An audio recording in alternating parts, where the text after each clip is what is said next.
Welcome to your first day of Algebra 2 AAC. This is for those that missed today for any reason, mostly because of the assembly that was during first period. And my name is Mr. Idell, if you don't remember from in class, and today we're going over simplifying expressions with a word problem thrown in at the end. Now, understand that this should be something you have seen before. So I'm not going to go as in-depth as I went in class because I want to make just a quick video so you're staying on top of things. Now, the first thing we need to talk about is this word expressions here. All right, expressions means a mathematical statement that has no equal sign or inequality. So 4x by itself is an expression. 2y plus 3z is an expression. 2x equals 6 is not an expression. This is an equation because there's an equal sign. 2x is less than 6 is not an expression. It is an inequality because it has a greater than or less than sign. Okay, so expressions are these right here. We're going to be simplifying some of those. Now, the term simplify expression just means to group common variables together. Now, when we talk about common variables or like terms, is what you might have heard before, we're talking about variables that are the same letter and the same degree. So they have the same power, which means we cannot combine something like x plus x squared. They're both x, but one has a power. We could combine something like x plus x to be 2x. Okay, so that's okay. They have the same power, same variable. We could not combine something like x plus y. Those do not combine. Now, we can multiply these things together, but we cannot add them or subtract them together. So our first example is going to be this one, number 1 right here. We have things inside and outside the parentheses. We have two variables. We want to get common terms together. So we want to get the r's together, and look, they have the same power, so that's good. We want to get the m's together. They have the same power. The issue is going to be those parentheses. We can't do anything with those variables until we get them out of the parentheses. So the first step here is distributing. We're going to distribute in these numbers that are on the outside. When we say distribute, that's form multiplication. So 3 times 2r is 6r. 3 times m is 3m. 5 times 4m is 20m.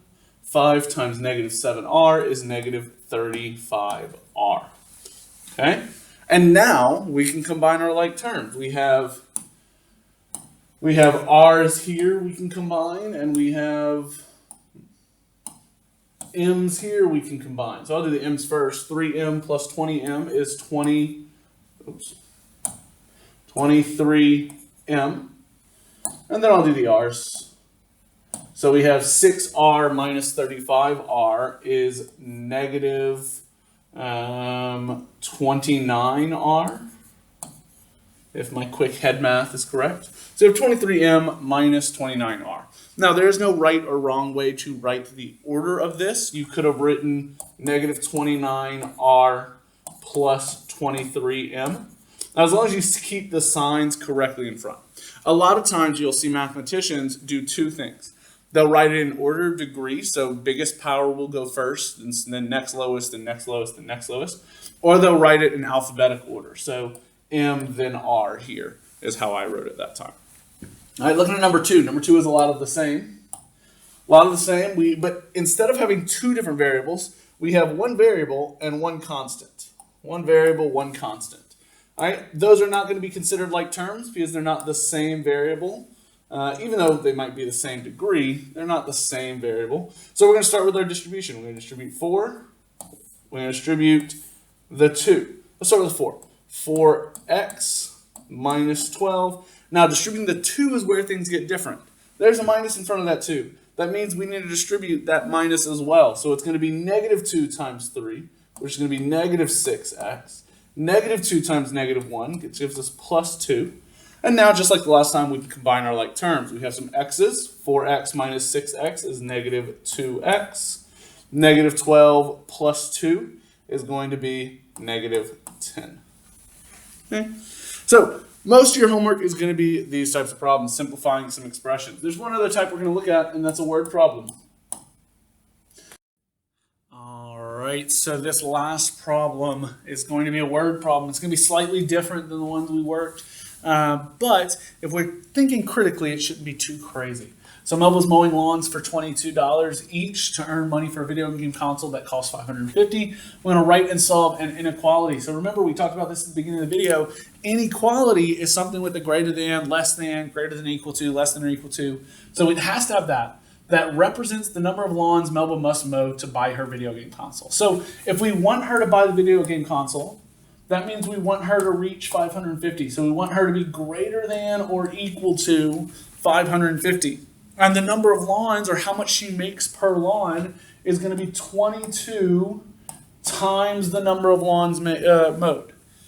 Okay, so this is our inequality. And then it also asks us to solve it. So we'll divide both sides by 22. And we get x is greater than or equal to, and then 25. So once she's mowed more than 25 lawns, or once she's mowed 25 or more lawns, we get to $550. So that brings us to part B. What day of the week will she actually reach that? Well, if we look through, none of these have 25 lawns mowed in a day.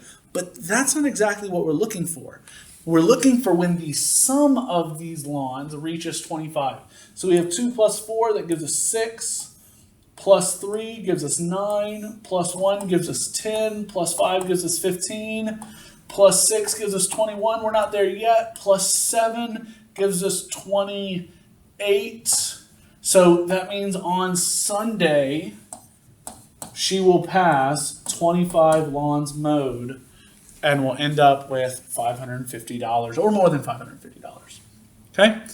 All right, that's it for today. Let me know if you have any questions. Y'all have a great day.